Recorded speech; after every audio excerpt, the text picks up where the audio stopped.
یہاں سے میں آغاز کروں گا خواتین و حضرات کہ یہ لیٹر جو 6 وردی جج صاحبان نے کل رات کو لکھ کے بھیجا تھا اور اس کی تاریخ ہے 25 مارچ 2024، یہ در حقیقت پاکستان کے انتظامی امور کے اوپر ایک چارج شیٹ اور انڈائٹمنٹ ہے، اور اس کی وجہ سے ہم ساری قوم کو اپنا سر جو ہے وہ شرم سے جھکا دینا چاہیے۔ اس کی وجہ کہ واضح طور پہ ایک بات سامنے آئی ہے کہ اس لیٹر میں واضح طور پہ جو لکھا گیا ہے کہ جو نشانہ تھا وہ صرف ایک شخص ہے جن کا نام ہے قیدی نمبر 804 وزیر اعظم عمران خان صاحب۔ جج حضرات پہ جو پریشر ڈالا گیا ہے انٹیلیجنس ایجنسیز کی طرف سے، ان کے یہاں پہ لکھا ہوا ہے، آپ خود پڑھ لیجئے گا، بہنوئی کو اٹھایا گیا، ابڈکٹ کیا گیا، الیکٹرک شاکس دیے گئے، کمروں میں بگنگ ڈیوائسز لکھی گئیں، ریسٹ ہاؤسز میں بگنگ ڈیوائسز کیمریز فٹ کیے گئے۔ وہ کس لیے؟ کہ ان پہ پریشر ایگزرٹ کیا جائے۔ اور یہ انڈائٹمنٹ جو ہے ایک قوم میں ایک کہتے ہیں ٹرننگ پوائنٹ آ چکا ہے۔ خواتین و حضرات، ہم لوگ جو پارلیمنٹیرینز بیرسٹر گوہر علی خان صاحب اور میں اور ہمارے پارٹی کے اراکین جو اپوزیشن میں ہیں، ہم لوگ انشاءاللہ تعالیٰ اس چیز کو اپنے فورم پہ جو ہمارا قومی اسمبلی ہے، سینٹ آف پاکستان ہے، صوبائی اسمبلی ہے، وہاں پہ پرزور طریقے سے اٹھائیں گے۔ اور میں یہاں پہ یہ بھی کہتا چلوں کہ یہ صرف ٹارگیٹ وزیر اعظم عمران خان صاحب تھے، تو یہ سسٹم بالکل ایکسپوز ہو چکا ہے۔ جس وقت سسٹم ایکسپوز ہو جائے اور جب یہ پتہ چل جائے کہ آپ کے سسٹم میں آپ کے پاس قانون دینے کا طریقہ کار ہی نہیں رہا، تو اس کا مطلب ہے کہ رول آف لا نہیں رہا۔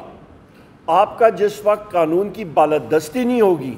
تو اس کا مطلب ہے جو حکومت وقت ہوتی ہے اور جو کہہ رہے ہیں کہ جی ڈائریکٹ فورن انویسٹمنٹ ملک میں آئے، کوئی فورن انویسٹمنٹ نہیں آئے گی۔ ایسے کیسز میں بارہا کیسز یہ سامنے آ چکے ہیں ہمارے،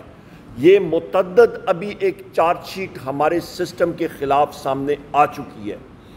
وقت آ گیا خواتین و حضرات کہ ساروں کو آئین کی پاسداری کرنی چاہیے، اور یہاں پہ میں چیف جسٹس صاحب سے، میں سارے سپریم جوڈیشل کونسل کے جو معزز جج حضرات ہیں ان سے ہماری گزارش ہوگی، درخواست ہوگی، خدا را آپ نے انگریزی میں کہتے ہیں you have to rise to the moment, to the occasion. انہوں نے ایک کانکریٹ اقدامات اٹھانے پڑیں گے، جس طرح کہ پہلے ایک کیس میں انہوں نے اٹھائے تھے، پر اس بار انہوں نے اس چیز کا دائرہ اختیار کا تعین کرنا پڑے گا کہ ہر ایک ادارہ اپنے دائرہ اختیار میں کام کرے آئین اور قانون کے مطابق۔ جب تک وہ نہیں کرے گا اور ہر ایک فرد کی، چاہے وہ محنت کش ہو، چاہے وہ امیر ہو، چاہے وہ جس طرح بھی ہو، پروفیشنل ہو، سیاستدان ہو، کوئی بھی ہو، تو ملک ترقی خواتین و حضرات نہیں کر سکتا۔ اور یہ بھی اہم بات بتا دوں، جس وقت آپ ایک فرد واحد کو، قیدی نمبر 804 وزیر اعظم عمران خان صاحب کو، جن کی پولیٹیکل پارٹی نے 3 کروڑ ووٹ لیے تھے، ان کی اہلیہ بشرا بی بی کو، شاہ محمود قریشی صاحب کو، چودھری پرویز الہی صاحب کو، ہماری خواتین جو پابند سلاسل ہیں، ہمارے مرد حضرات جو پابند سلاسل ہیں، ہمارے 108 لوگ جو ملٹری کورٹس میں پابند سلاسل ہیں، جب ان کو آپ ٹارگٹ کریں گے تو کہیں نہ کہیں رب بھی لوگوں کے دلوں میں براہ راست وہ چنگاری اٹھا دیتے ہیں۔ اور آپ دیکھ لیں، جو ایک ناممکن لوگ سوچتے تھے آج ممکن ہو گیا۔ یہ 6 جج حضرات نے یہ خط لکھ دیا، تحریری طور پہ ایک چارج شیٹ آ گئی، اور اس پہ ہم لوگ سپریم جوڈیشل کونسل کو ساروں کو ریکویسٹ کرتے ہیں، خدا را رب بھی لوگوں کے دلوں میں براہ راست وہ چنگاری اٹھا دیتے ہیں۔ اور آپ دیکھ لیں، جو ایک ناممکن لوگ سوچتے تھے آج ممکن ہو گیا۔ یہ 6 جج حضرات نے یہ خط لکھ دیا، تحریری طور پہ ایک چارج شیٹ آ گئی، اور اس پہ ہم لوگ سپریم جوڈیشل کونسل کو ساروں کو ریکویسٹ کرتے ہیں، خدا را اقدامات لیں، سٹیپ اپ، اور آئین اور قانون کی پاسداری کریں۔ اور یا وہ نہیں کر سکتے ہیں تو پھر ان کو سٹیپ اسائڈ کرنا چاہیے، اور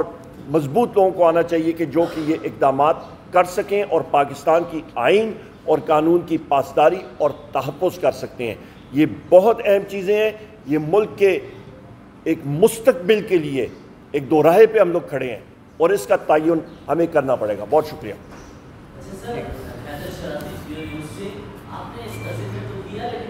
تحریک انصاف کے سینٹرل آفس سے السلام علیکم۔ سب سے پہلے تو جس طرح میرے وردی کالیگ اور چیئرمین پاکستان تحریک انصاف بیرسٹر گوہر علی خان صاحب نے فرمایا، اختتامی جملہ جو تھا وہیں سے میں آغاز کروں گا اور مختصراً آغاز کروں گا کیونکہ بیرسٹر صاحب نے مفصل آپ کو ایک بریفنگ دی ہے، اور وہ تحریک انصاف کے سینٹرل آفس سے السلام علیکم۔ سب سے پہلے تو جس طرح میرے وردی کالیگ اور چیئرمین پاکستان تحریک انصاف بیرسٹر گوہر علی خان صاحب نے فرمایا، اختتامی جملہ جو تھا وہیں سے میں آغاز کروں گا اور مختصراً آغاز کروں گا کیونکہ بیرسٹر صاحب نے مفصل آپ کو ایک بریفنگ دی ہے، اور وہ